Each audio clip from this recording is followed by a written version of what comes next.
All right. Well, hello everyone. Thank you very much for coming here for the very first session of the GAAP workshop. I am truly excited to be moderating this event. My name is Adrien Elias. I use he/him pronouns, and I am the chair of the Graduate Student Committee of CASCA. CASCA, for those of you who may not know, is the Canadian Astronomical Society.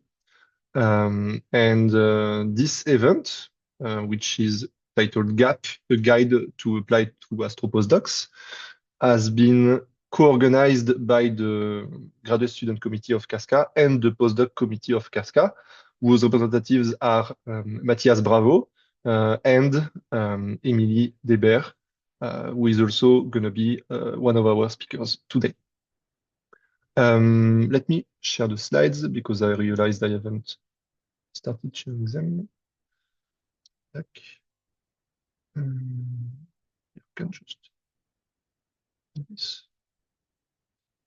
Cool. So now you should see the title slide. Today, we're going to go through the fundamentals of applying to postdoctoral positions. And to begin with, we had some statistics already since everybody who registered could say a little bit about themselves. So we know that compared to the number of, with respect to the number of registrants as of June 19, we find that over 3/4 of the 85 respondents are graduate students, and 22.4% are postdocs already. People are mostly on the postdoc job market at the end of the summer, with close to 60% of people going on the job market, and 13% it's about a maybe, and 30 other percent are not going to be on the job market. I think those are actually really interesting statistics. We also find that the great majority of you guys in the audience are interested to attend every single one of the session, almost. So that's very nice. We appreciate that. A lot of work has been put in making those workshop sessions available. And again, all the slides, all the recordings will be made public later on, and it will also be posted on the GAAP website. Without further ado, let me introduce the speakers for today. We have two amazing women presenting the first session of GAAP today. First of all, we have Emily Deibert, who, like I said, is on the postdoc committee of CASCA, but she's also a science fellow at the Gemini Observatory and for NSF's NOIR Lab. In the near future, she's going to be a Banting Fellow working at the University of Waterloo. Then we also have Taylor Hutchison, a NASA postdoctoral fellow working at NASA Goddard, and we are very fortunate to have her today as our invited speaker from outside of Canada. Just a little shout out to the very hardworking people who made the slides. Today, I would like to name Jess Speedie, the vice chair of the Graduate Student Committee, who is going to be a 51 Pegasi B fellow going at MIT for next postdoc. So congratulations to her. Isabel Sender, who is a PhD student at the University of Manitoba, and Solveig Thompson, also a PhD student at the University of Calgary. Thanks to them, we have beautiful slides for the presentation of today. You can learn more about the Graduate Student Committee and the Postdoc Committee on the links down below. With that, I think I will stop sharing my screen and let you, Emily and Taylor, take the stage and go ahead.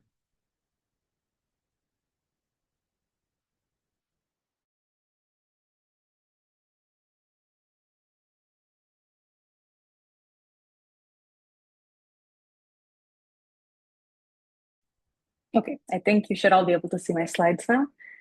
So thank you, Adrian, for the introduction. As you just heard, I am Emily Deibert. I use she, her pronouns, and I'm currently a postdoctoral science fellow at the Gemini South Observatory in Chile. But like Adrian said, I will be moving to the University of Waterloo next year. So before we dive into the actual content for this section, we just wanted to start with a little bit of an introduction and some disclaimers. So to start, where does this information that we're going to be showing you actually come from? For the most part, this is coming from our personal experiences, those of us on the CASCA Postdoc Committee and CASCA Graduate Student Committee, as well as Taylor, our invited speaker, who have gone through the job application cycle in previous years. This is also advice that we've received from colleagues, supervisors, and mentors who helped us through the job application process.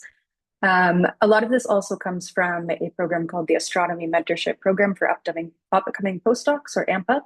And we have a link to that here, which you'll be able to access later when we have the slides available on our website, as well as a lot of information from Taylor's own postdoc job cycle guide on their website, which is linked here, which is a fabulous resource. So definitely check that out after the session. But Taylor will, of course, be talking about a lot of that here today, too.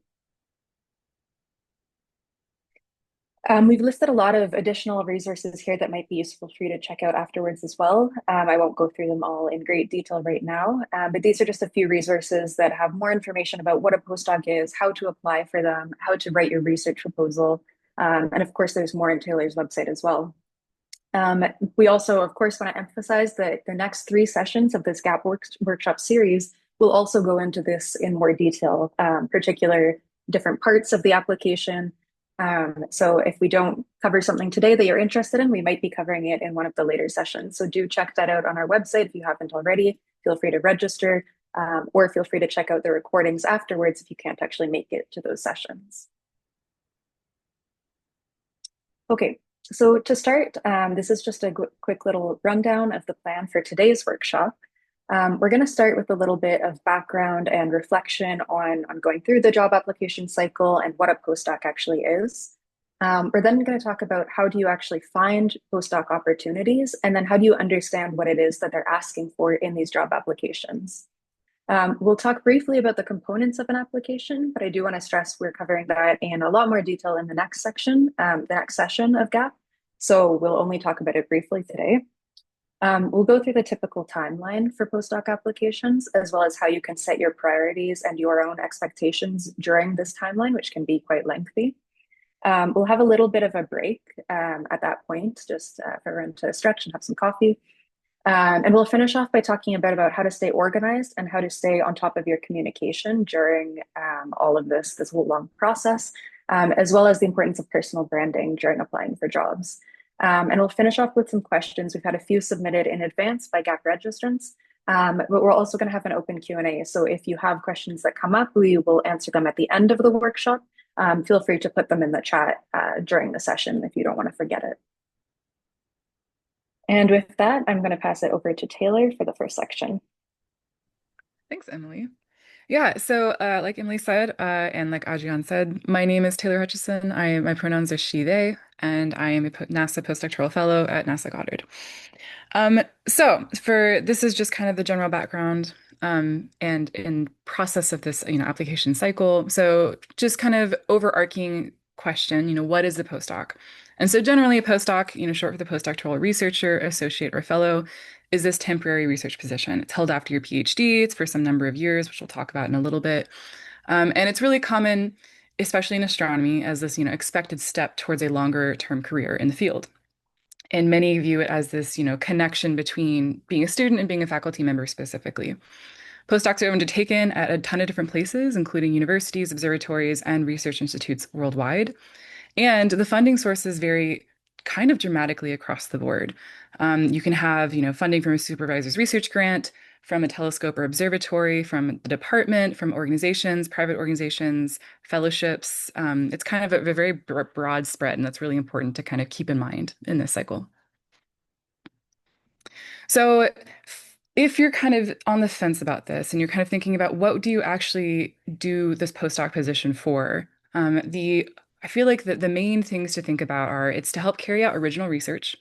It helps you build this publication record beyond your PhD and the work you did during your PhD, get even more independence as like this independent researcher, and then also like better establish your independent scientific identity. It also allows you to deepen or broaden your expertise or skills, make more connections, build a bigger network, also prepare for longer term careers in academia, government labs, or even the private sector.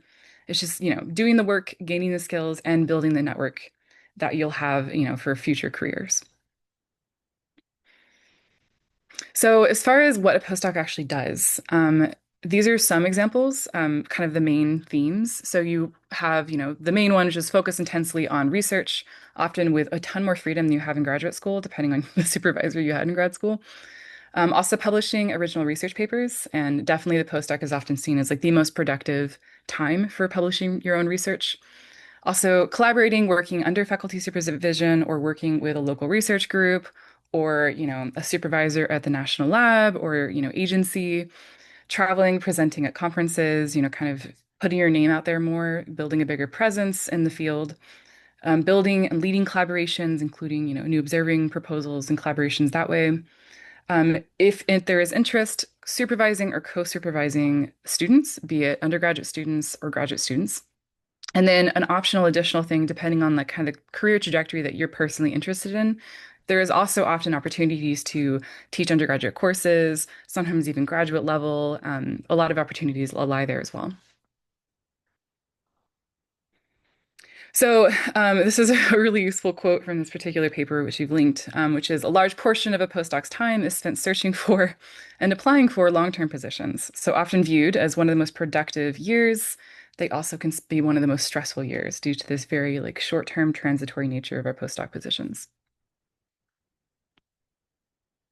So I mentioned before that, they're not very long positions, and this is a little bit more statistical evidence of this. This is, as a note, a very like this paper worked on a binary gender scale, but when separating based on men and women, um, kind of measuring, over the span of 2010 to 2017, the length of, the postdoc position time before they got their, either tenure track faculty position or some other kind of permanent job. It was, around sometimes from 0 up to, 10 years of that span of time. They found for this particular work that actually, when separating the distribution on these binary genders, the female astronomers were hired on average about 1 year earlier than male astronomers. But, anecdotally, so this was ending in 2017, right? This particular study. Since 2017, postdocs that get hired as faculty, it seems, they actually are getting hired after a fewer number of postdoc years, so not necessarily four being, you know, the actual number. And then also anecdotally, sometimes senior faculty will still say, though, like, the ideal number of postdoc years is 3 or 4, plus or minus 1. So if you're on, thinking about, about to go into this job cycle, or, you have a few years out, but you're still kind of considering it, right? Some things that would be helpful to ask yourself. The first one is, what do I want? And this is really important when you're kind of thinking contextually about how you want, your trajectory of your career to go. So do you want this postdoctoral position? Do you want it to be at an R1 university? Or are you wanting to go to a liberal arts college in the end? Would you like to work at a government institution or be working in an observatory as a staff position? Or would you like to leave the field after your PhD or maybe after a postdoc and go work in industry having all the skill sets you gained? And kind of in line with that question, another thing to consider is why do you want that? What are you really in this for? And this isn't like to discourage anyone. This is more just to help you kind of do your self-reflection and really think about what exactly are you wanting? What are your values? What are your goals? And what are your long-term career dreams? Do you want to keep doing research, or would you rather mostly have a focus on teaching and kind of bringing up the next generation of scientists? Are you more interested in taking your expertise and using it for science communication for the general public? There could be policy work for the government, outreach, global collaborations, software development. There's a lot of different things that can kind of go into this picture, and it doesn't just have to be one of these things. But this is really helpful to kind of consider because that will also probably influence the choices that you make in a job cycle. Something that we want to note that definitely should be kept in mind is that there's definitely not one way to go about the postdoc cycle. There's not a correct way, everyone's path is different because everyone's goals and priorities, values, constraints are different. And so the definition of success is a different has a different meaning for every single person. And the GAP session 4 is going to go into even more detail about this. So like, keep this in your mind, but there will be even more discussion on this later. And the process can be a lot. I think even on my job cycle guide, that's the first thing I said is like, this is a lot because it really is like far more of a time commitment than sometimes you might anticipate. And this is why sessions like this are so important because it can help you give all of the tools and resources that you need to kind of get that step up and get going. But it is definitely a time investment and it is worth doing if this is something that you want.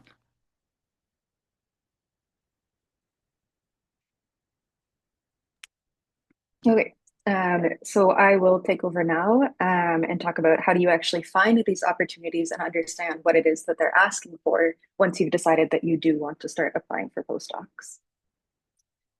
So to start, we just wanted to give an overview, not a comprehensive overview, but an overview of some of the most typical types of positions you might be seeing when you're looking for a postdoc. The first is what's called a postdoctoral associate position. So this is a position that's typically funding coming from a supervisor's research grant, and they want to hire someone to work on a specific project that kind of aligns with that research grant. So your level of freedom is more you're working for a supervisor on a certain project. You may have some extra freedom to work on your own research as well, but typically you have been hired to work on a particular project that a supervisor wants a postdoc to work on. The duration of this, like anything with postdocs, can vary, but it's typically about 1 to 3 years, and this often depends heavily on the supervisor's available funding. There are also then postdoctoral fellowships, and the difference here is that with a fellowship, the funding is typically coming not from a supervisor's research grant or not from any one particular supervisor, but from an organization that has money set aside to award a fellowship. Here, you're much more independent, and you typically are proposing a certain research project that you want to work on with this funding from this fellowship, and that's what you're going to be working on during the postdoc. You have freedom to work on a project that you have proposed. The duration of these is typically about 3 years, but again, it can vary, sometimes 2 years, sometimes 4 years. And I'll just say, well, these are the two kind of main types of opportunities we've listed here. There are lots of other positions as well. My own position is a fellowship, but half my time is spent working for a telescope and doing duties for the telescopes. There's lots of variation even within these different types of positions. So where do you actually find these opportunities? The first place that we've listed here, and that's probably going to be the most common for most people looking for jobs, and that I will dive into in more detail in the next few slides, is the American Astronomical Society's job register. This is a website that's updated daily with job ads, not just for postdocs, but also faculty positions, graduate student positions, other astronomy-related jobs, essentially anything relating to astronomy that you can think of. I'll dive into that a bit more in the next few slides, but we did link a few other potential sources here where you can find jobs. For example, the European Astronomical Society job directory, particularly if you're interested in jobs in Europe. Professional societies you're affiliated with. So for example, those of us affiliated with CASCA in Canada, you may see that CASCA sometimes emails out positions that are available. Email advertisements, not just from these professional societies, but any other groups or collaborations you might be involved in, might be emailing these out. Institution web pages. This can be especially true for jobs that are outside of the US or jobs that are a bit more broad than just astronomy. If a university has a fellowship that's open to all of sciences or even more broadly, any research field, that might not necessarily be advertised on an astronomy specific job page, but it is still something you could consider applying to. So looking at the web pages of any universities you're interested in going to can be a good place to find potential positions. And then word of mouth, your collaborators, your supervisor might hear about jobs and let you know. And you can also be telling your collaborators that you're on the job market and they should keep you in mind if they hear of any jobs that might be of interest to you. But like I said, the AAS job register probably is the most widely used platform for most astronomers looking for jobs. This is a platform that costs money to post ads on, but to look at it and to click on the job links is free. So anyone with internet access can go on the job register, see the job ads that are on there, and click on the links, find out the information to apply. In the height of job season, you probably will be checking this daily. And in the height of job season, September, October sort of timeline, there might be as many as dozens of new jobs being posted every day. Like I said before, this is not just postdocs. You can filter by different categories. So this is also something you may eventually be using to look for faculty positions or other astronomy related jobs in the future. But this is just to show you what it looks like. And I know for myself, I definitely check this daily, maybe more than daily when I was on the job cycle. And even when I wasn't applying, sometimes I still just had the habit to see what was being posted. So once you go on something like the job register, you find a job that you're interested in and you want to consider applying. How do you actually read it? How do you parse what it is that they're looking for in the application? So as we've kind of shown here, you should read it once, read it twice, read it a third time. The point is just read it very, very carefully, read it over many times to make sure that you are understanding everything in the job ad. These ads typically will specify very clearly the formatting that they want for the application, the content that they want in the application, and of course, the deadline for the application. And it can be the case that all of this is different for every job you're applying to. Different jobs might have very specific format requirements, maybe a certain font size they want you to use or certain margin size for the papers that you're using. There might be very specific content they want you to include. They want you to mention something that you find to be your biggest accomplishment. They want you to say that clearly in the statement. So it's important to just read these ads very, very carefully and make sure you understand all these different nuances of the different applications so that you're not missing a small detail like that and potentially having your application discarded just for missing a small detail. Of course, if you're ever in doubt, most of these ads do have an email contact of someone whose job it is to be responding to you if you have any questions. So you can reach out, of course, and let them know if there's anything that's unclear to you, if you're not sure about the formatting or the content, definitely reach out to them to ask. So I'm going to go through a few examples of what these job ads actually look like and what sort of information you're going to see in the job ads. So these are examples of two ads on the AAS job register from last year's job application cycle. These are real ads. The links are still clickable. So if you want to look at them in more detail after the session, you could go on the slides and click those links. In general, these ads begin with a job summary. As with everything in these ads, the level of detail can vary quite a lot, but typically what you're going to see is the category of the job, some information about where it's located, the institution and the department, how many people they're hiring. They might be hiring more than one position for this particular job, how long it is, as well as whether it can be extended or not. Some postdocs may be, for example, this example here, it might be 3 years typically, but there's an opportunity to extend the position later, assuming things work out well. And then also where the job is located. Sometimes there might be multiple locations possible, and so this would be listed here as well. You're then going to see a job description for each of the ads. And again, the level of detail can vary quite a lot here. Some of these job descriptions will have all the information you need to know. It'll tell you about the institute, about the job itself, what your tasks are for the job, what you're expected to be working on, what your profile should be, what kind of person they're looking for. Other times they might have a little less information and maybe they have a link to their own webpage where you can find more information, or they just have less information available in general. So the level of detail can vary quite a lot, but there's typically at least some sort of description of the job here. They may also describe the compensation and benefits, and again, the level of detail varies. So some advertisements do say very clearly what the salary is, what kind of computational or telescope resources you might have available, what kind of health benefits or other benefits might be available at the institution. Others won't say that, and so you might not find that out until later on in the process of applying to the job. And then finally, they typically conclude with some more details about the application and a contact for any inquiries you might have. So it's important to read this section very carefully, especially if they're listing out, the format of what you're supposed to be submitting or length requirements for the different parts of the application. And of course, the deadline is very important to keep in mind and make sure you note it down. As well as the email contact. In case you do have any doubts, you can always reach out to this person and ask to clarify anything that isn't clear from the ad itself. Okay, and very briefly, I'm going to talk about the components of an application. We're talking about this only briefly today because we're going into it in much more detail in the next GAAP session, session 2 on July 3rd. So if you're interested, you can sign up for that or check out the slides and the recording later on our website. But just to give you an idea right now, so you're thinking about it and you have it in mind of what typically goes into an application. Again, it can vary quite a lot depending on the job and the institution and what exactly they're looking for. But typically, you are going to have a cover letter to start, which is a sort of one-page introductory letter that you send to the institution, sort of overviewing your application, why you're interested in this position, and a little bit of your qualifications. They then typically have a research statement. The length of this can vary drastically from different jobs.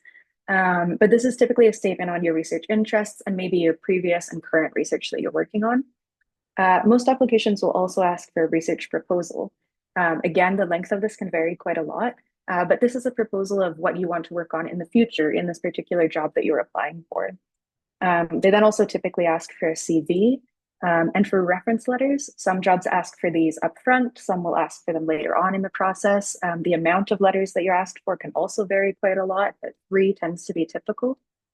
And then there's a few other additional things that might be asked depending on the job that you're applying for. These could include something like a diversity, equity, and inclusion statement. Sometimes they ask for an abstract of your PhD dissertation. So if you're still in the process of writing your dissertation, you might need to think about having that prepared or a draft of that prepared for some of these applications. Some ask for a list of your publications or copies, full copies of certain publications to be attached with the application. And then for fellowships particularly, some fellowships will allow you to take the fellowship to different possible institutions. And they might ask for a statement on why you want to go to that particular institution. Why is it a good fit for you and for this fellowship? But again, we're going to talk about all of this in much more detail in session 2. So just keep that in mind. And I will pass it back over to Taylor now to talk about timelines. All right, thanks, Emily. Yeah, so the timeline, our disclaimer at the beginning, this can differ kind of dramatically depending on, the applicant, your goals and priorities, your work style, and then like the coordination with your letter, reference lead writers, and kind of when the jobs are posted and all of this. And so what we're going to be showing you now is just the general rough timeline. This is just kind of to help you give you an idea of, first of all, the length of time calendar-wise that might be required for this process, and then also the general process of events and kind of giving you an idea of where to start doing your own work.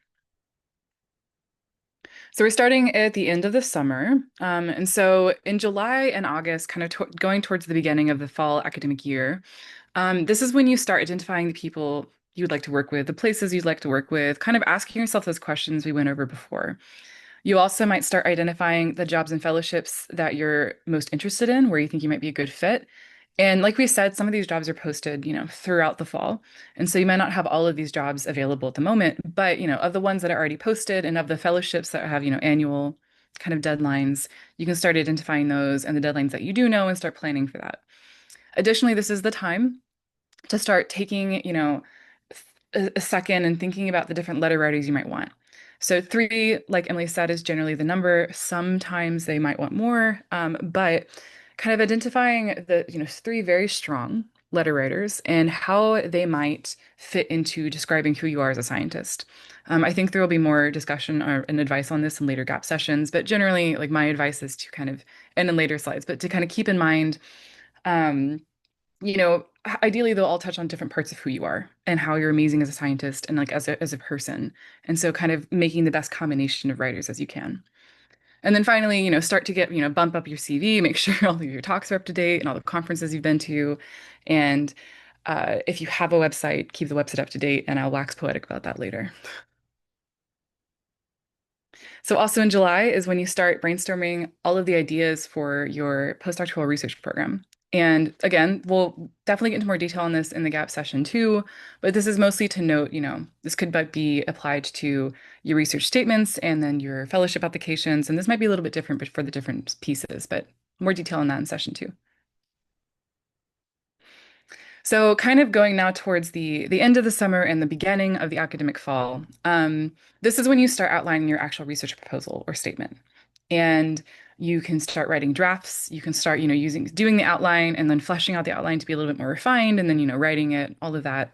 And then also when you start sharing this with your supervisor, any mentors you have, your letter reference writers, and definitely get feedback. We bolded this because this is important. I mean, your first draft will never be the final draft. The point of the first draft is to exist, so it's perfect. But then you have to do your iterations, and it really does, like, this is, you're trying to make the most, punchy, exciting, like, I'm the most amazing person, you should hire me type of statement. And so this really does benefit from a lot of feedback and a lot of iteration. And then also through this process, which will become a habit for you, continuing to check the job registers and especially the AAS job register, and continually identifying the jobs that pop up that you're interested in, that you'd be wanting to apply to, and adding those to whatever organizing you have, and then communicating with your letter writers. So going more towards, the middle of the fall, you're going to be, again, continuing to do the job cycle checking of looking at the register and all of that, communicating with your letter writers. And then also, you're now incorporating feedback into your application statement and drafts, and like continuing to edit it and making it more refined and like kind of getting the best picture you possibly can. And this is also when some of the first deadlines generally start cropping up, especially for fellowships and international job postings. This is when you might start having your first deadlines. And then we've highlighted September all the way to March because this then becomes kind of this iterative process. Because again, like Emily pointed out as well, this is when, the jobs will continue to post. And sometimes they post fairly late because this is when the funding comes in for those jobs. And so continuing to check the job application register is really important. Continuing to, add to your list if there's something of interest, noting the deadline, letting your letter writers know so they have enough time to adjust their letter for each place. Incorporating more feedback. I feel like, I mean, this is my personal opinion. My research statements at the beginning of my job cycle versus the end were very different, actually, because kind of as you're applying for things, you also notice ways that you might want to change something in your statement or you get additional feedback. And so it's also okay if your statement continues to evolve over this time. Continually submitting your applications is another part of this. And then, like I said, new ads are continuing to be posted. So again, just kind of stay on top of that because there might be the perfect job for you that gets posted in January that you just didn't see because you weren't checking as frequently. And then kind of in January and February is when you generally have you start to hear back from the jobs that had the earliest deadlines. It might be just the invitation for interviews. It might be an actual offer. This is when you start to hear this trickle down of information. And the New Year's also when you'll hear things in addition to that of being like on short lists. And so it's fellowships, I think, start in this time to start telling you, at least if you're in the top running. And so this is the time, it's a little stressful, but this is the time to kind of pay attention and make sure you have some clearance in your schedule so you can sign up for interviews. Fun fact I wasn't actually aware of. February 15th is actually the earliest date that successful applicants can be asked to provide notice of their decision to accept or decline a job offer. Now, this is specifically for if it was advertised through the AAS job register, but again, as Emily noted before, that is where a lot of these jobs are posted, and so it's kind of a good guarantee in that sense that February 15th is the deadline. And so this was actually established as a resolution by the AAS in 1988. And so this is very helpful because you can kind of think of this as like your first anchor of like an actual decision has to be made. And what also this means is when these actual decisions are made, if the person declines a job, this is when that trickle down starts happening. They start going down the wait list or down the short list to the next applicant. Um, so generally, this is upheld globally. Some fellowships might advertise differently or have different deadlines because they're trying to get the best people. And as we note, this is actually kind of controversial because again, it's this weird gray space of like, is that ethical compared to the rest of the job cycle process? And so in general, though, February 15th is like a deadline you can have in your mind.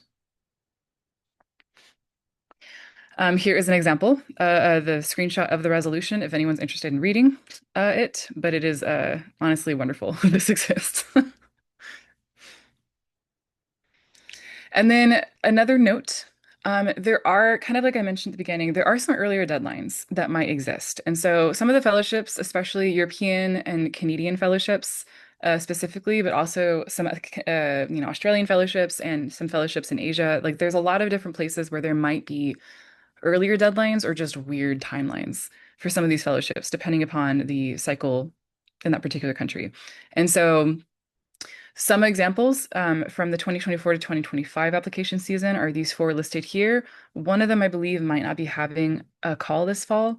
I can't remember which one, but Emily, feel free to speak up for that. I think it's the NERSC. Yeah, the banting. Yeah. And we'll have someone from NSERC to talk about that in a future session in more detail. Excellent. So 10 to future sessions, please. But in general, this is just to give you like the idea of, okay, August 15th in this case for these four is the earliest deadline. And so when we were talking about starting your applications and planning out your statements in July, that is honestly probably for the best if you're thinking about applying for some of these things because you want to at least get something done early so you can be ready for this. And then just some general tips for the whole job cycle season. Make sure to take care of yourself. And we mean this both for body and mind, right? This is a really stressful and tiring and exhausting process. It it can be draining. You just want to make sure that you're actually making time for yourself to like, go do something you enjoy. Stick with your hobbies and your passions throughout this season. You need something for your brain to escape to, so it can actually not always be focused on work because that makes your brain work better when it is time for work because you actually give it downtime and you're giving your body downtime. Um, Another thing that's actually really helpful and kind of along these lines is communicate early and often. And we'll show some later slides on this as well, but it is really helpful to just, try and be on top of everything. And if you need to set little calendar appointments for these things or have like a checklist that's taped next to your computer, anything like this is really helpful also to make sure that you're taking care of yourself and nothing is being last minute, as much as possible at least. Also, along these lines as well, for taking care of yourself, being organized, like I said, is also really helpful. We will have later slides kind of giving you tools and resources and tips on this. Um, but something else that's really important is try not to play the comparison game. Um, Remind yourself of your accomplishments and like what you bring to the table. It is really easy. I feel like in academia specifically, it's kind of set up to make us compare ourselves to each other. It's also human nature, but I think academia is also kind of pervasive in this way. And it's just really important, especially in this job cycle, to try and prevent that from happening as much as you can because it's not helpful, right? And it only hinders the way that you feel or the way that you're progressing through this job cycle. If it's helpful, one advice that I have is I actually have this file on my computer. I call it README, and it has any accomplishment I have or anything positive someone says about me as a scientist, I write it in that README, and I look at it when I feel sad or when I'm feeling like imposter syndrome crop up. And so come up with ways to try and like help motivate yourself to keep going and remind yourself that you are absolutely worthy and deserving of this. And then also along these lines, tap into your support system, be it, other colleagues who are going through the same process, colleagues who aren't going through this process, friends, family, like anyone who helps give you, energy and joy. And if it's necessary, create incentives to stay on track. And so you can give yourself little treats. You can, one of my friends, every time they publish a paper, they get themselves a Lego set. You could do something similar when it comes to like meeting a milestone in your job cycle process. Whatever is helpful for you to, make this as a enjoyable process as possible. Additional tips. When there's going to be, this maelstrom of job opportunities, right? And not every single one is going to fit your goals, your career, the path you want to take. Sometimes it's not even the science that you're doing. And so choose which opportunities you want to apply for carefully and make sure to keep in mind, where it is, how much you're getting paid, what's the cost of living there. We'll go into more information on that in this session and later sessions, but just something important to keep in mind. And the more applications you submit, arguably the less time you'll have to write each of these applications when it comes to, like Emily was kind of describing briefly, the way you're going to modify an application for each institution. That's the less time you have, the more things you're applying to. So as an example, if you're applying to 8 opportunities and they all have deadlines in October or November, then you're going to essentially have a 2-month period where you're having effectively a deadline a week. And that is pretty time consuming. And so it's possible that you'll be in a situation where you essentially only have as much time to work on an application as there is time between the deadlines of job applications. And so be kind to yourself and try not to like overload yourself in something that's unphysical. And I'm going to hand this back to Emily now. Thanks, Taylor. Yeah, so kind of on the same topic that Taylor was just talking about, once you've identified these jobs that you want to apply for, how do you actually set your priorities, set your expectations throughout the job application cycle, and decide if you actually do want to apply for them? Like Taylor was alluding to, making the decision to prepare for any one of these applications is a serious commitment of your time and your energy. And also that of your reference letters who might also be tailoring their letter to each particular job that you're applying to. So how do you actually decide whether or not you want to apply for a position? This is, of course, a very personal decision. And so you have to think about what you want and what's going to work for you and your own personal priorities. Some people might choose to apply very broadly. They look at all jobs, and if they can even remotely consider taking that job, it's remotely related to them, they would decide to apply. Other people might be much more selective in what they apply for and just apply for a few that they're really sure they might want to take. And there's no right or wrong way to do it. You just have to think about what works best for you. What is important is to take some time to think about your own priorities for the time after your PhD, both in terms of what you want to do scientifically for your career, but also beyond science as well, for you personally, what's important to you. What we mean by science considerations might be things like the fit of the institution that you're applying to. If you use very particular telescopes for your research, if you need very particular computational access for your research, if you want to work with people who have a certain expertise, are you applying to places that actually have these resources for you to succeed in your research? You might also want to be thinking about the fit of the research group and the potential research supervisor. Are these people that you actually want to work with, that you can see yourself collaborating with for the next few years? As well as the climate of the department itself. What is the community like in the department? What is the institution itself like? Is this an environment that you're going to be happy in, that you'll thrive in scientifically? Some of this you might not know right off the bat, but it's things to keep in mind as you're going through and applying to these jobs. And then what do we mean by considerations beyond science? So of course you want the place you're applying to be a good fit scientifically, but you also want to think about personal considerations like, do you want to be near your family? Do you have any geographical preferences? Do you want to live in certain climates or not live in certain climates? Is it important for you to be in a big city? Is it more important to be near nature? Do you have a partner and a family that you might have to keep in mind? And we'll talk about this a bit more specifically in the final GAAP session as well. But this is definitely a big consideration for a lot of people. And I know for myself, it was a consideration when I was applying to postdocs too. How does the salary compare? So Taylor talked about this a bit earlier. You really do have to think about the cost of living. Is the salary enough for you to live in the place where this job is based? Are there certain benefits that are important to you? And if so, does this institution have those benefits? What about the tax situation where you're applying, your visa situation? Is that going to be difficult for you? And then will you feel safe and comfortable living in the area where this job is located? So these are all really important considerations, and you should think about what's important to you. And they're all totally valid reasons to either apply or not apply to a job. And just a few other tips and things to keep in mind as you're applying. Of course, you're probably going to want to get suggestions from people, your supervisor, collaborators, friends, about where to go, what to apply to, what job to accept if you have multiple offers. But it's also really important to keep your own considerations in mind because you know yourself best. People may recommend things that are best for your career or what they think is best for your career, but it might not always be what makes you happy. And you have to be happy yourself to succeed in your career as well. You don't want to go somewhere where you're not going to be happy and not going to thrive personally.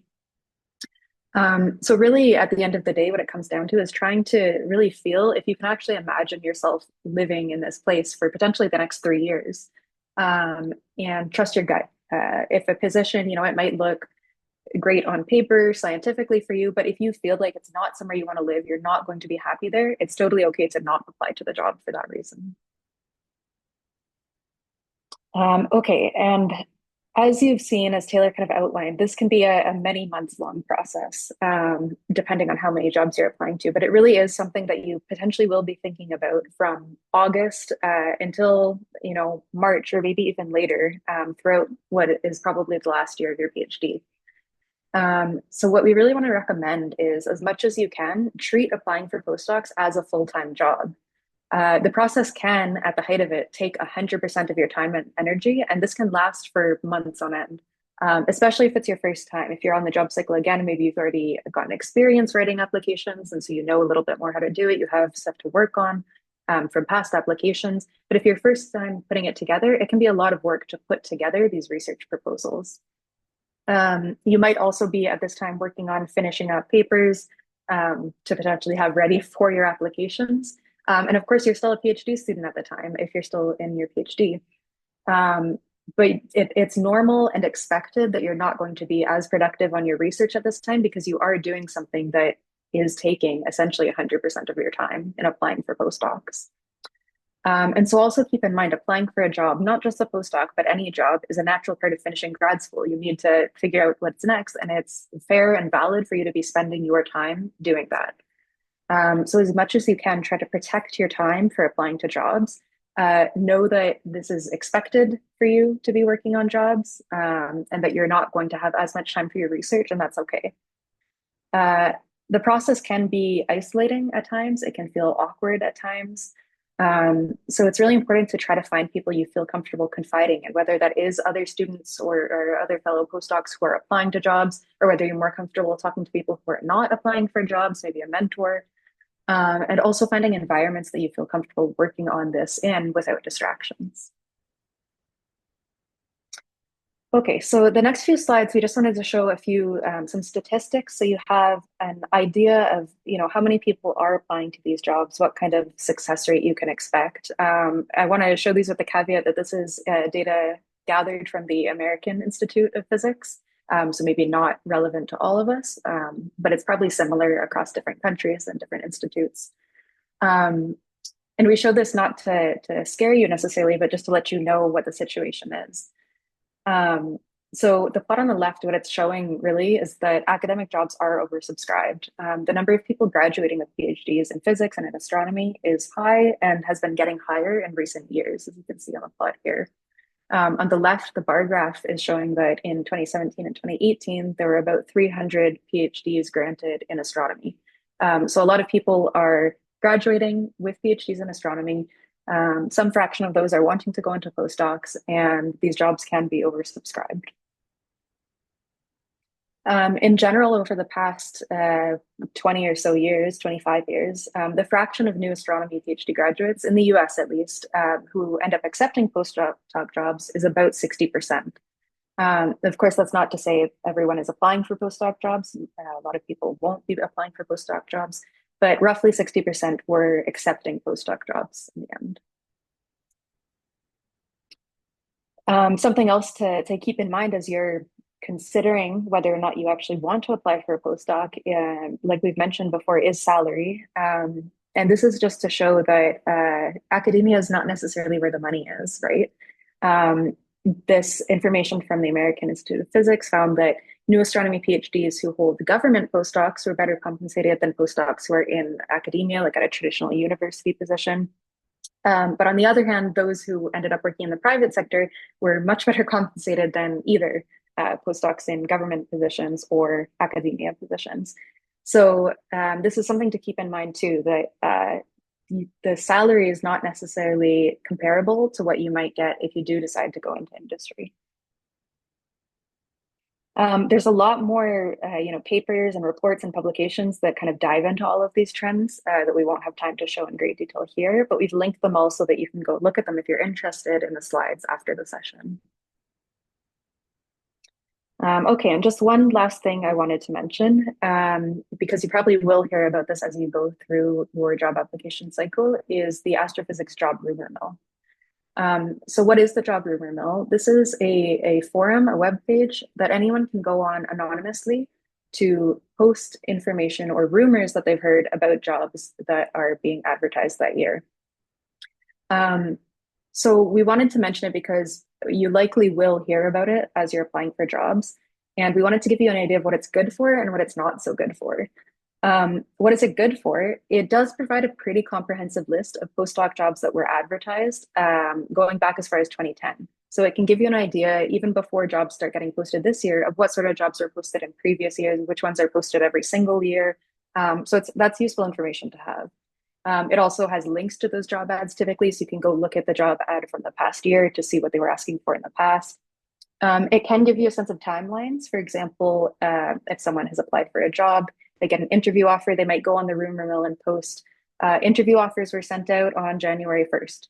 And so you can see in past years what the timeline was sort of like when things were happening. And that might give you an idea of what to expect when you are applying to these same jobs. And it can sometimes provide you with a sense of oversubscription rates. So some institutions or people applying to jobs might go post and say, hey, I heard that 200 people applied to this job. So it can give you potentially useful information. What is it not so good for? So first of all, as I said, this is an anonymous form that you can go on and post on anonymously. And so prior experience from, I think, anyone who has used the rumor mill shows that it's not 100% accurate. And this is not even to say that people are posting false information, but it's incomplete, right? Not everyone is using the rumor mill. So maybe one person got an interview offer one day and someone else happened to get one the next week, and one person didn't post that they got their interview offer. So it's not the full picture of what's going on. Not everyone participates on there. And it's also hard to verify what's posted, right? Someone might have heard something, a rumor about a job, and they were wrong, or they made a mistake when they typed it up. And there's no way to actually check if that's correct or not. It also, of course, can be a huge source of comparison stress. If you see someone posting something about a job that they heard back or didn't hear back, you might end up comparing yourself and get stressed by that. But you don't have all the information, right? You don't know what's actually going on in that selection committee or how the process actually works. And so it can be unnecessary stress for yourself.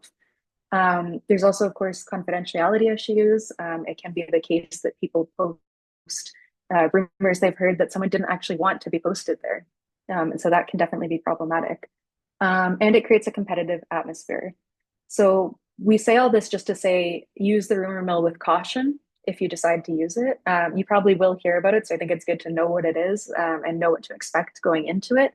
But just keep all this in mind that it can be stressful and it's definitely not 100% accurate. So use with caution or don't use it at all. You're not really losing anything by not checking the rumor mill. So if you think this is something that's just going to cause you unnecessary stress, don't feel bad for not looking at it. It's not necessary, but it is there so that you know about it. This is just a quick screenshot so you know what it looks like when you go on there. And as you can see on the left, it is showing information going back to 2010, potentially even earlier. So you can, there's a long-term compilation of jobs that were posted. And there are pages for postdocs as well as faculty jobs. So this is just a little what it looks like, and use at your own risk, I think. Okay, so I think we're going to take a coffee break now. I'll hand it maybe to Adrienne to tell us how long. Yes, yes. Thank you, Emily. I think we can go for a break of 10 minutes or about 10 minutes for everyone. Is that good? Okay. Okay. I will suspend the recording and I will resume the recording in 10 minutes.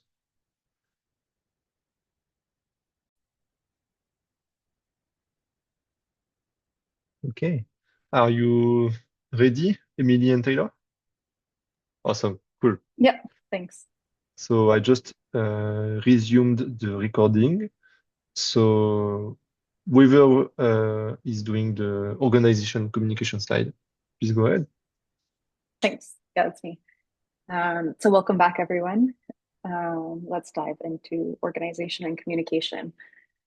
So I think, we've heard a little bit now about where to find jobs, the timeline for jobs, what goes into applying for jobs. And I think at first, when you're starting out on this journey of going through the job application cycle, it can definitely feel a bit overwhelming. It's a lot to keep in mind. You might be applying to, lots of different positions that all have different deadlines and different requirements. And so the question is, how do you stay organized and how do you stay on top of your communication while going through the job application cycle? So the first point we want to make is that organization is absolutely key. Like I said, with many different applications come many different deadlines for different applications. And you want to make sure you're on top of those deadlines because nothing is worse than missing a job you're excited about just because you've missed the deadline. Different components of a single application might also have different deadlines themselves. The deadlines are also not necessarily the same for you as they are for your reference letter writers. Sometimes the letter is due at the same time as the job application. Other times the reference letter might be due a week later, some other future date. But either way, something to keep in mind as well is that your reference letter writers probably want to see your finished application, or at least as close to finished as possible, so they can write you a letter that really frames your research well and really works together well with the application you've put together. So you may have a particular deadline for a job, but you may actually need to have something prepared in advance so that your reference can look at it and know how to write their letter. Your references also very likely may be writing letters for multiple people. So it's really important to stay organized for them as well so that they don't have your letter slip through the cracks. Different applications are going to have different submission processes. Some of them are as easy as attaching everything in an email, but others might have a particular online portal. You might have to make an account for that portal. It might have some particular web page. There might be some unexpected question that comes up on the web page. Maybe you thought you only had to have the application statement and your CV and cover letter, but then it turns out there are questions on this online portal. And if you don't know about that until the last minute, it can surprise you. The submission process may also not be the same for you as it is for your letter writers. Your letter writer might need to email the letter, whereas you're applying through a portal, or vice versa. You also might not be asking the same people to be the letter writer for every different application. Some applications, like Taylor mentioned earlier, require more reference letter writers. Sometimes they're asking for something very particular, and you want someone who can speak to that very particular detail of your own profile. So all of this is just to say there's a lot going on. You might be applying to a lot of jobs, and staying organized is key. So how do you actually stay organized throughout this process? So these are a few tips that we came up with. The first is to try to pick one location where you're storing all of these developed application materials, somewhere like potentially Google Drive, Dropbox, whatever your platform of preference is. But ideally somewhere that's on the cloud so that you're not losing any materials and you have access to it when you're on the go. It can also be useful to create one folder for each application because you're not just having one document for each application. You might have different documents you're needing to put together, a statement, a cover letter, your CV. So it can be helpful to have a different folder for each application. This is also useful because you can then share this folder with the reference letter writers on a per application basis. So you just share the application that's specific to that reference letter writer with them through that specific folder. It's also key to have a spreadsheet, or it can be key to have a spreadsheet to organize all the jobs that you're considering and have decided to apply for. And we're going to go through a few examples of what that might look like. So the spreadsheet, of course, it's up to you, but we all, I think, highly recommend using a spreadsheet to track your jobs and to help your reference letter writers stay on top of your jobs. It can feel a bit overwhelming to put something like that together at first, but lots of people have very kindly shared really good examples that you can start from. So we've linked 3 here so that you have the links to them, but I'm also going to go through and look at each of them on the next few slides. So the first is from Taylor. So Taylor, if you want to hop in and say anything at all, please feel free. But you can see there that Taylor's put together this very useful spreadsheet where you can see things like the position, the name of the position, the host institution, the due date, which is key, anything about the focus of the job or any special notes, the length of the job, the stipend, what it requires. And there's also some color coding for what status it's in. Have you submitted it yet? Have you been shortlisted, rejected, offered the position, and so on. And so Taylor has provided this spreadsheet template as well as a PDF guide for using it that you'll be able to access through the links here. It's also on their website. This is another example of someone else's job application spreadsheet template, which again has things like applications, the due date, host institution, if there's a particular advisor you're wanting to work with, any particular notes. And so we have the link here as well to Natasha's example. And then finally, a third example from Jess, who's on the CASCA graduate student committee and helps put these slides together. Again, Jess has different information about the different positions, color coding for what status they're in, time zone for the applications, which is also something to keep in mind if you're applying somewhere that's not in your time zone, is the time that you have listed for the deadline in the right time zone. You don't want to get tripped up by that. So these are just a few examples. It's obviously something that you can tailor to what works best for you and your own personal working style and what works best for you. But it can be helpful to have something like this to get started from because it can be a bit overwhelming to build it from scratch, especially when you have all these different jobs that you're applying to. Can I add a quick note? Yeah.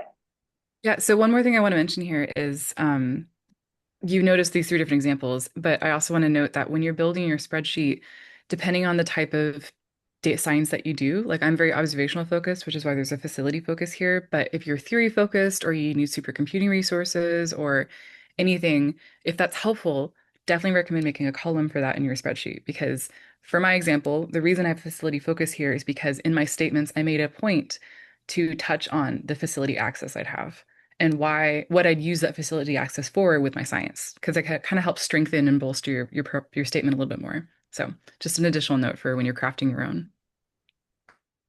Yeah, thank you. Totally. I'm also the same, also observational, and also, yeah, had like little notes on things like that. Is this, I'm applying to a Gemini fellowship, so I want to mention Gemini resources and so on. So the next point I wanted to bring up is that communication is also absolutely key for all the same reasons that organization is absolutely key. You are communicating with a lot of different people throughout the cycle, and you want to make sure that you communicate with them in a way that makes the process smooth for everyone. You're going to have to, of course, be communicating with your reference letter writers. You may potentially be communicating with a potential supervisor host for the position or a mentor or faculty member associated with the position. And of course, you're communicating with yourself. You want to make sure you're aware of all the deadlines and also make sure you're taking care of yourself physically and mentally. So how can you help your reference letter writers? I think you want to be making sure that you're making this process as easy as possible for your reference letter writers, because like we said, they may be writing a lot of different letters. They may be tailoring your letter to the different positions you're applying to, and it can be a lot of work for them. So it can help to make it as clear as possible for them as you're going through this process. So one way to do this is to communicate with them early and often. As soon as you know that you're going to be applying to this job and you need a letter from them, it's a good idea to let them know. Set clear expectations for them. So if this person prefers to communicate through email, they want to be notified through Slack, maybe it's your supervisor and they just want you to tell them face to face, whatever it is, make sure you know what their preferred communication style is and communicate with them in this way or whatever way works best for the two of you. Also send them many reminders. It can be helpful to set a reminder schedule and tell them this reminder schedule and then stick to it.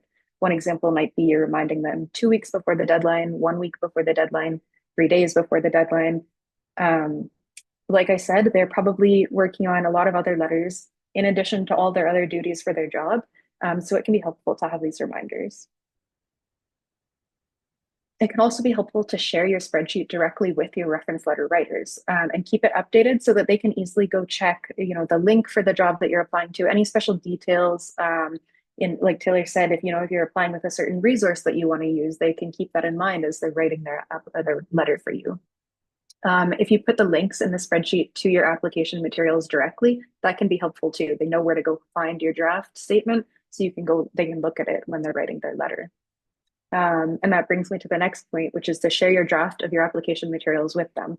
I found in my experience, most people asked me, as soon as I asked them if they could write a letter for me, they asked if I could share my materials. So this is probably expected that most people are going to want to see your materials. So as much as it's possible for you to have a draft of it ready to share with them, try to do that so they have something to work with. And in particular, your research proposal is important to share with them because they want to know what it is that you're planning to work on in this postdoc so that they can mention that specifically in the letter and make a letter that will work best with your proposal. It can also be very helpful to share your CV with your reference letter writers, share what we call the relationship history document. So just kind of a reminder for them of what you've worked on together, kind of highlights of your shared collaboration and your shared career together. Or in some cases, just give them a bullet point list of what you want them to write about in the letter. Some of your letter writers will ask for this. And it can be helpful for you to think about this as well. What sort of details would work well in the letter to strengthen your application? Some of you have probably had experience with this when applying for grad school. You might have gone through similar things, getting reference letters then. Okay, so I'm going to pass it over now to Taylor to talk about personal branding. Thank you. All right. I mentioned before I will wax poetic. I'll try to wax poetic, but like quickly.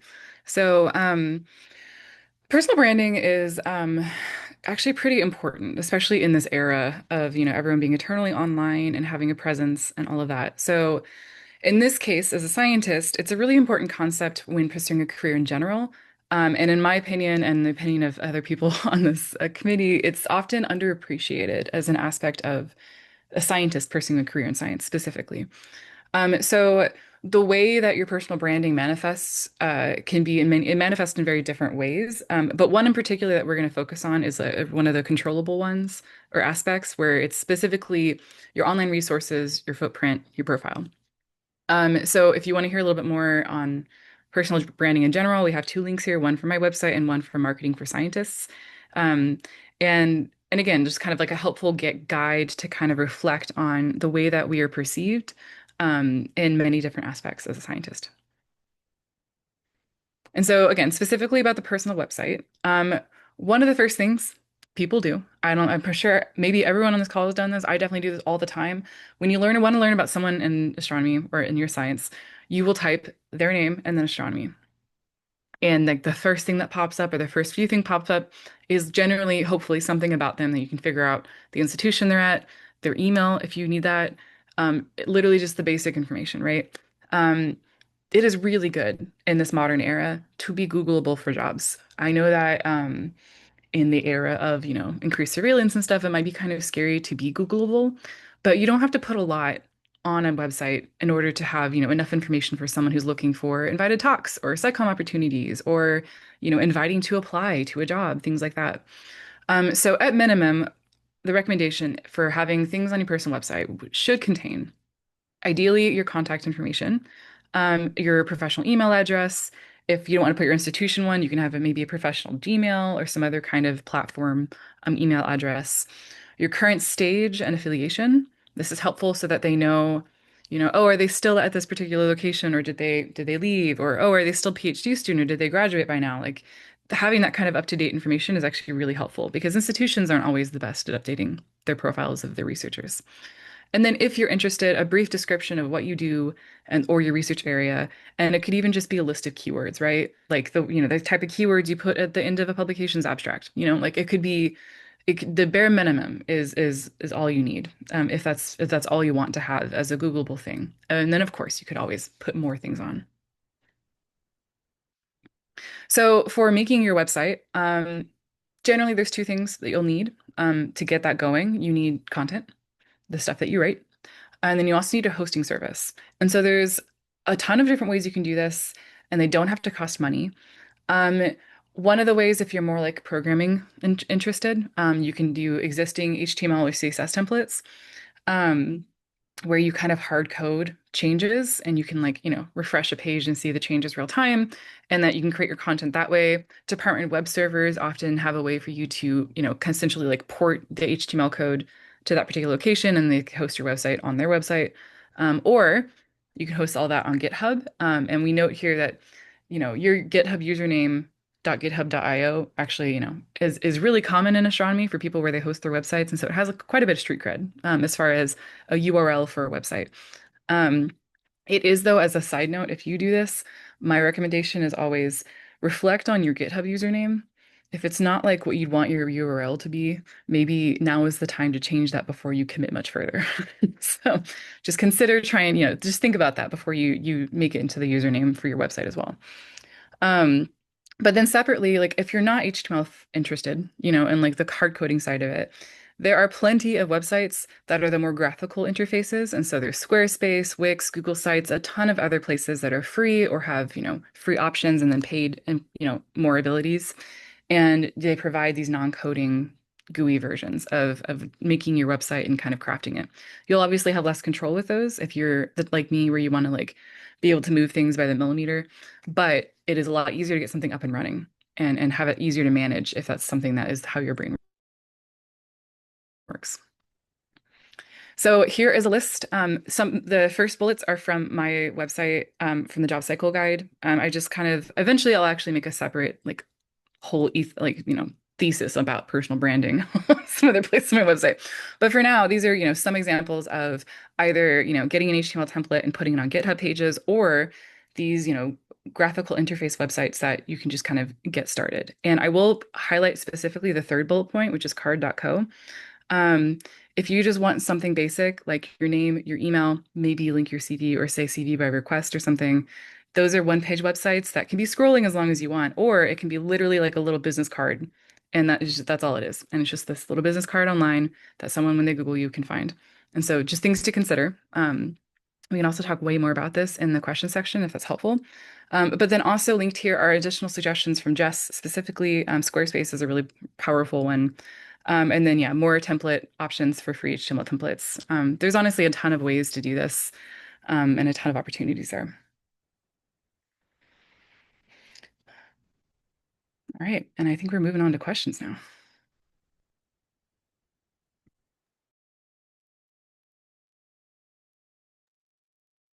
All right. So yeah, I think for this one, yeah, you like Emily and Taylor, you are going through the some of the questions from the form. But yeah, basically for everyone else right now in the audience, if you have any questions for our speakers, now is the time.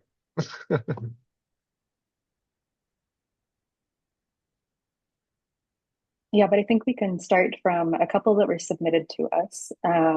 I can read out this question, but Taylor, if you want to take the lead maybe on talking about this. Sure. So a question we got from one of the registrants, which is a very good question, was what are the implications of the funding cuts in the US? Will it be harder to get a position outside of the US? How will the current political climate of research in the US impact the job market? Yeah. So caveat here, both for myself and Emily, that we are speaking in our personal capacity for this question. We're not speaking as employees of these national institutions, because that would get us in trouble. So specifically, we those who have been, in the loop on this or paying attention, there's been this president's budget request that has, for NASA specifically, asked for like over a 65% cut in funding, which, as you would imagine, trickles down to everything else. NSF has had a similar like horrible amount proposed as a cut. Um, right now, NASA and NSF have both released their budgets, pretending like that president's budget is the actual budget they have to follow. This is part of the process of the government for the US. Um, and so because of this, they're really depressing, the budgets that they have, because it's such a dramatic cut. In general, now this all goes through Congress and it goes through the House and the Senate. And so there will be some, compromise probably. And so the cuts may not be as severe or they might be just as severe. It really depends. So we're a little bit in a gray space right now. September of this year is when we'll really know what the final budget will be. But currently NASA and NSF are, continuing to operate on these continuing resolutions, which is actually a continuance of the 2024 fiscal year. So we're really in this like kind of odd space right now, but there is a chance that there will be a massive funding cut in the US for most science, not just astronomy. Um, and that will probably have very direct implications on the way that jobs are, because that most of, these types of jobs have some component that is federal funded. And so it might be a really harder than normal postdoc application cycle this fall. But we won't really know for sure until we get to September, unfortunately. And Emily, feel free to add more if you want. No, I think you covered most of what I would say too. Yeah. I think we had a few other slides here too, just showing kind of the exact amount of those proposed cuts, which, yeah, like Taylor said, is not set in stone yet, and hopefully it will be better than than this looks like right now. But it, yeah, likely will have an impact. Yeah. I mean, like we said before, when we were talking about other pieces of this application cycle, this is not to discourage you, right? This is just to give you we want you to have the most information as possible, like informed consent, informed choice. I like to call it compassionate frankness. This is not to discourage you. This is just so that we know what's going on and we know we're going in prepared, So please don't let this dissuade you from applying in the postdoc cycle if you want to.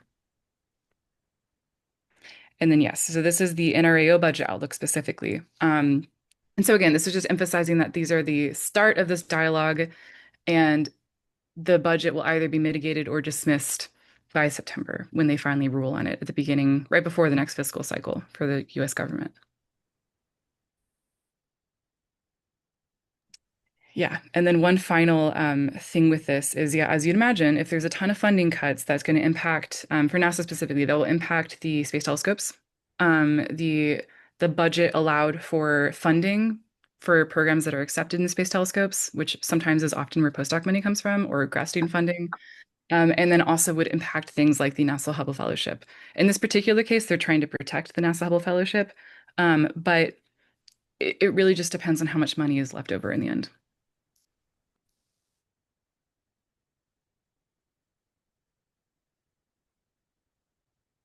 Oh yeah, and then this final one is showing over the different the change over the different years of how much funding goes to each of these versus the request, which is yellow, what the House agrees on and what the Senate agrees on. And so just to kind of emphasize that like it really is kind of up in the air right now.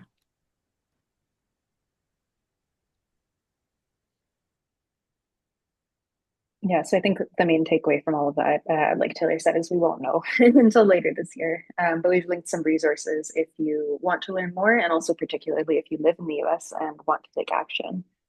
So those will be available in the slides. Um, okay, before we go to the next slide with the next questions, let's, I suggest we go through some of the questions that were sent in the chat first. Sure. So we have a question from Mahesh who asks, when it comes to personal branding, how much of a role does social media presence play? Yeah, that's a great question. I can start this and then Emily, if you want to add in. So it depends. I think 5 years ago, I would have said it actually can help. Because people have these like social communication platforms and they're kind of showing their professional presence in many different aspects. Um, I think nowadays, as things get more and more polarized, at least in the States, um, it really just depends on how much it plays. I have unlinked actually my social medias from my professional website and stuff, but that's mostly just because, I don't know, things are so scary right now.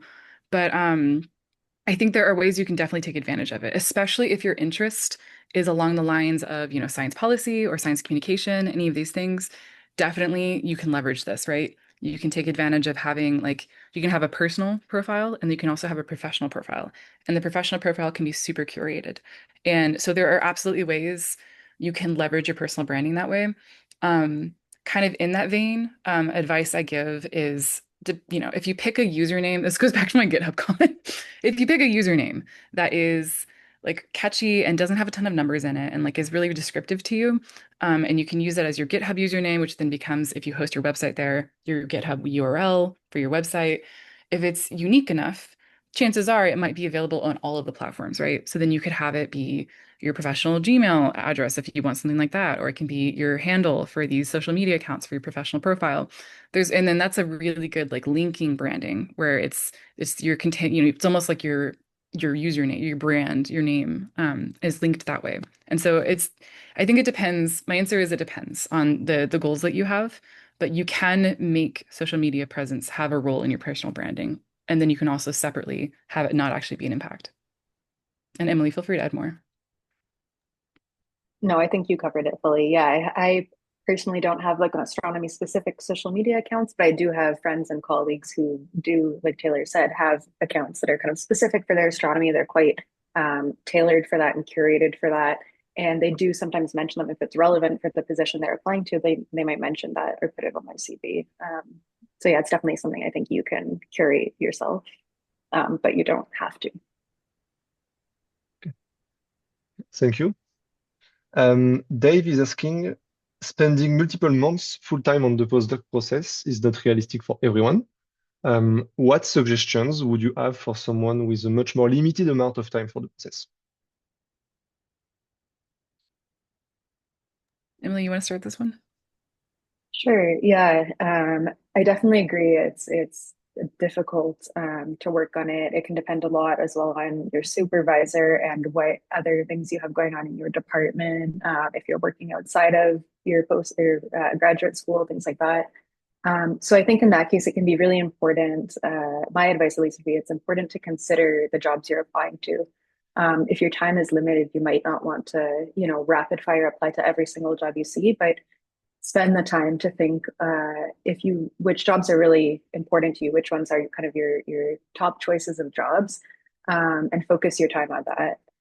Um, I think if this depends a lot on your relationship with your supervisor too, but if you're a graduate student, um, talking with your supervisor and letting them know, hey, I might not be as productive during this time with my research. I need to spend this time on postdoc applications.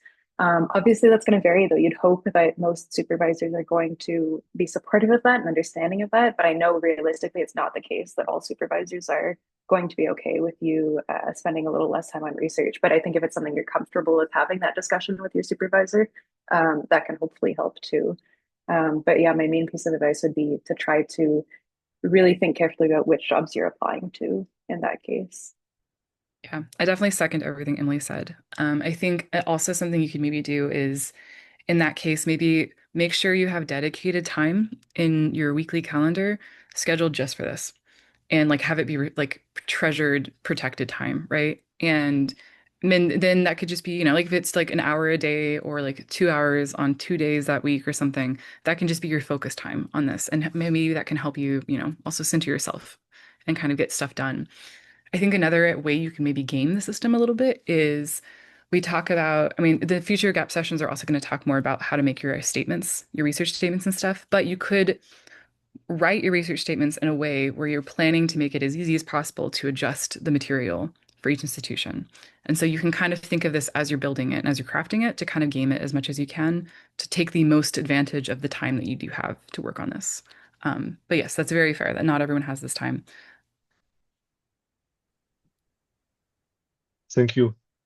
Last question from the chat, and then we can, after we will be able to go through the last slide. In terms of the range in postdoc lengths, what are some pros and cons of shorter versus longer postdocs? Yeah, so I've only had one postdoc. This is my first postdoc I'm in now, and it was a 3-year position. So I can comment a little on that. I personally found, and a lot of postdocs that I've talked to as well, I think felt similarly, that it can be hard to be productive in the first year. I felt, for me personally, I was moving to a new country, a new position, starting kind of a new research project. And so it took me a while to really settle in and actually start to make progress again. And so say it had been a 1-year position, I would have found that quite difficult to actually get anything done because I would have had to be already starting to apply right away. This job application cycle there's a big lead time, right? And so if it's a 1-year position and you start the job, you're going to have to very quickly start applying to the next job. So that can be some downsides of a shorter position. On the other hand, we did show some statistics that show, more senior faculty might take into account how many years you've been in a postdoc. So for me, by the end of this position, I'll have been here about 3.5 years. We saw stats from senior faculty who said, oh, they think the ideal time is 4 years to be in postdocs. So maybe if you're somewhere too long, senior faculty might feel a certain way about that. I personally obviously don't think that's too big of an issue because I was here for 3.5 years and I am doing another postdoc after this. But those are things to keep in mind, I think. It can take a while to settle in for sure. And you have to think about how much time you're going to have to apply to the next job.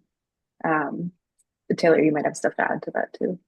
Yeah, I mean, no, I think it's a really good point that 1 year is absolutely not enough time. Even 2 years, I will say, unless you're able to like plan it out where you're productive as you possibly can in that first year, so that, because what this means is if you have 1 year, you're immediately applying again for jobs. If you have a 2-year position, you are applying for jobs kind of in the fall of your first year. And then 3 years, that means you're applying for jobs in the fall of your second year. It's kind of that's kind of how the timeline works out. If that's helpful for my brain, because I'm very ADHD. But if that helps you in kind of thinking through this. And so it really does kind of what's your working style? And like Emily said, usually when starting a new job, it really does take some time to build up, especially if it's a massive change. I also had a pretty big shift of time. I was learning a new instrument, a new data type, and so that also took a long time to build up to, right? As far as like the pros and cons separately from that, like career-wise, maybe, similar to what Emily said, I think it depends on your goals and the career you want. I think it's absolutely possible to have a long postdoc or 2 postdocs and then go into faculty. That is absolutely still a thing that happens. There are also cases, though, where someone has a postdoc for 2 years and is applying to faculty jobs while they're a postdoc and might get a faculty offer, and then they just have, a 2-year postdoc and immediately go to faculty. Like so there's actually kind of a spread here. And I think it really depends on the way you're able to take advantage of the job that you have and the goals that you want and the career that you want longer term. And so kind of gaming that system. There is something to be said for some people say that your clock starts after you get PhD. And so then every year is important. But again, that also kind of falls into the overarching discussion I could wax poetic on of like metrics of success and unrealistic metrics or metrics that are really biased by, systemic issues in the field. And so I think it's really just kind of, in my opinion, how you take advantage of the opportunity and then what you want to do. Thank you. Okay, let's move on to the next and final couple of slides. Yeah, so this is another question we got sent in advance from a registrant. I think this was a really great question. They asked, as an early stage PhD student, what steps can I take to best prepare for a postdoc in astronomy? If I have a specific position in mind, what can I do now to work towards it? So we put together some tips here that I can go through. The first is to build your profile with the people you admire and the people you want to work with in mind as a model. So look at the CVs of people who are in the specific position that you are interested in and start doing things now to kind of build a similar CV in the future.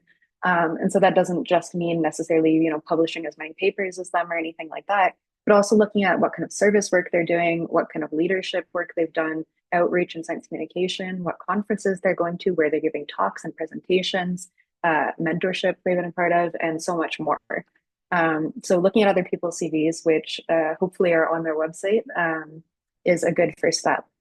And also be the person you wish you had at earlier stages, or the kind of person you wish existed in the community. And then also build connections with the people you admire and the people you want to work with. So you can, now start making friends or start networking with people who are in those positions you're interested in, or related positions, especially if you see these people at conferences. Take the time to go up to them, introduce yourself, network with them, and build that connection now. If you're invited to visit institutions or conferences hosted by institutions that you're interested in, say yes and make it happen if you can, and try to take advantage of those opportunities when you're able to. Some other tips are if you're writing a paper or submitting an observing proposal where someone's expertise would work well and they're in a position you're interested in, there's someone you're interested in working with in the future, maybe invite them as a co-author, try to collaborate with them in that way, invite them to join your telescope proposal, and build connections that way with people. And then also do favors for people, but at the same time, ask them for favors, because doing this kind of giving and receiving in this way can help you build these connections with people in the future. Taylor, did you want to add anything to this? Yeah, I think something else that we didn't put on this as a bullet, but I just thought about is if you're wanting to build your network, and another way to expand it while you're in grad school is there are, again, caveat with current budget things, but there are, at least in the States, I know, some visiting scholar things you can apply for, like as a graduate student, like go work for half a year at a different institution. I think JPL has this. And a few other places have it as well, where you go and like you just do a little bit like a very small research project or expand your current work with another person as well. And so it's just kind of a way to like be at another institution for a little bit, expand your network. I don't know if they're still doing it, but I did a visiting scholar position at the Keck Observatory actually to work on an instrument there. And so there's a lot of different ways you can take advantage of this during your graduate career. And then just double reinforcing if you're an observational person, inviting co-investigators on your telescope proposals, because that's how I did it, where, there's someone I admire a lot or the science I really like that they do, and I'm applying for telescope time for something that's related or could really benefit from their insight.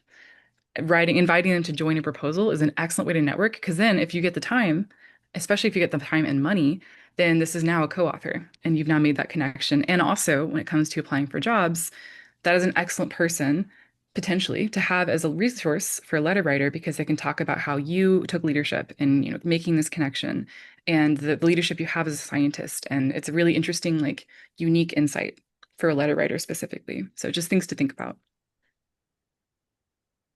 Yeah, and just to chime in on the point of like visiting scholarship sort of things, I think even if there's not something advertised, there's no harm necessarily in reaching out. I work at an observatory now, and I've had students reach out who said, "Hey, like I'm interested in maybe working here in the future. Is there any sort of kind of short-term research visit I can do?" And we've made it work for people. I have a student now who's in that exact position. She just reached out to us without any particular advertisement. We managed to make it work and bring her here, have her work here for a few months.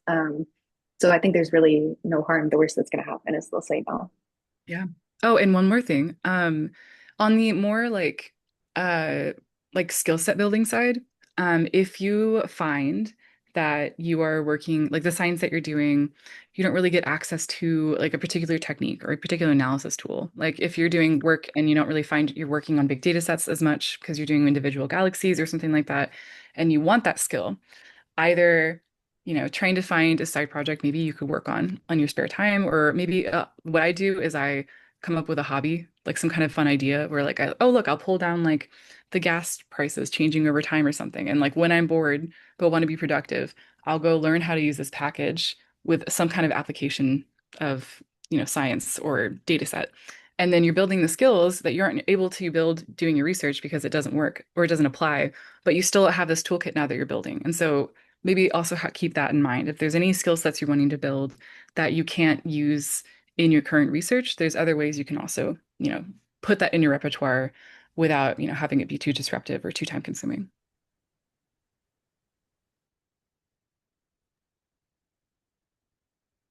Okay. I think now we have the open Q&A. This is the basically the last call for any questions uh, anyone has. But otherwise, yeah, this is the last slide of today's presentation. Yeah, don't hesitate to raise your hand or even turn on your mic if you want to chat directly.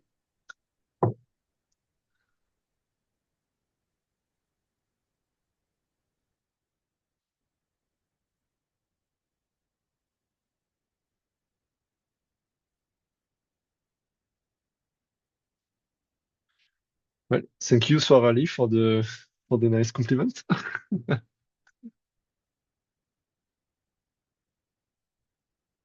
We hope it is helpful for the most people. And again, since I recorded the entire session, it will be posted online very soon. And all the slides will be made available on the GAAP website. So you can follow and click on all the links that are present in this presentation too. Again, a big thanks to everyone who was here today to either make the slides or to our speakers, sorry, Emily and Taylor. Thank you so much once again to the two of you for being here and going through this very complete and thorough introduction of the fundamentals of product applications. Uh, it was really cool, I think. I was also, not only I was moderating the session, but also watching it as a PhD student myself, being interested in applying to postdocs. And I think it's a really interesting presentation. I'm definitely going to think about that uh, later on.